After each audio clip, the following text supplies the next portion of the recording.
Yaani ile rafu ambayo Olise amemchezea Rodri kwenye kipindi cha kwanza, ile rafu angecheza mchezaji wa Argentina, ile rafu, yani leo FIFA wangekoma. Yani leo FIFA wangeoga matusi yote. Yani leo hakuna tusi ambalo Infantino asingetukanwa. Ile rafu. Lakini leo ndio watu wanaelewa sasa, kumbe waamuzi nao huwa wanakosea. Sasa yale ni makosa ya kawaida ya waamuzi, yani ni mambo ambayo yanatokea kwenye mpira, lakini watu wana timu zao ambazo zikifanya vile wanalalamika, lakini kuna timu zikifanya vile watu hawalalamiki. Yani ile ni rafu ya kawaida. Kwanza mchezaji akudhamiria, mtu akudhamiria meno yote ya kiatu yanaonekana hivi kabisa, pale mtu unasemaje ya kudhamiria? Yani ni rafu mbaya kabisa. Yani ile Rodri ilikuwa inamhatarishia maisha yake ya kucheza mpira kwenye haya mashindano, hata ligi zikianza mwezi wa 8. Yani angekaa nje kama kile kiatu kile kingefika kama kilivyo stahiki, yani kifiki kwa namna mtu ambavyo ameleta mguu. Rodri haya mashindano kwa leo japo wamefuzu, lakini game ijayo ya finali asingecheza, na hata ligi ikianza pia angechelewa sana kuanza kucheza.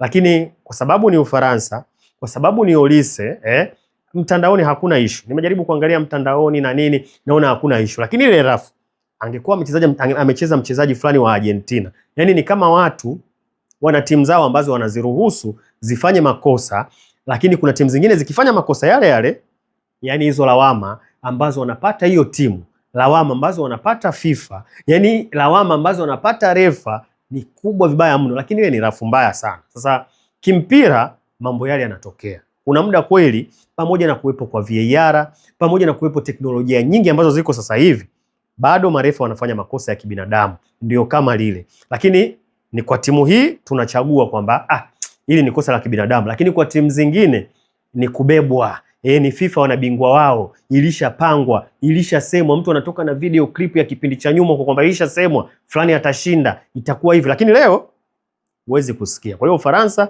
wanaenda nyumbani wakiwa pia refa amechezesha mchezo ambao alikuwa upande wao, kwa sababu ile kipindi cha kwanza mimi ungeniuliza ile rafu ilikuwa ni mbaya sana. Yani ni rafu mbaya sana. Kwa hiyo kipindi cha kwanza refa angefanya maamuzi ya kikatili kweli, watu wangecheza pungufu.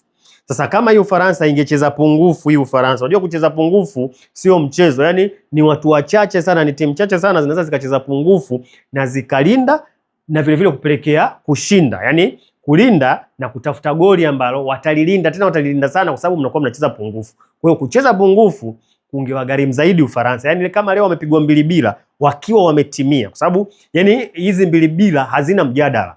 Hazina kwamba unasema chochote kile. Ni 2-2 mkiwa kamili gado uwanjani, mnakula goli 2-2. Kwa hiyo leo Ufaransa anatoka akiwa ameridhishwa na maamuzi ya refa, ameona kabisa uwanjani amezidiwa mpira, yani timu bora imeshinda.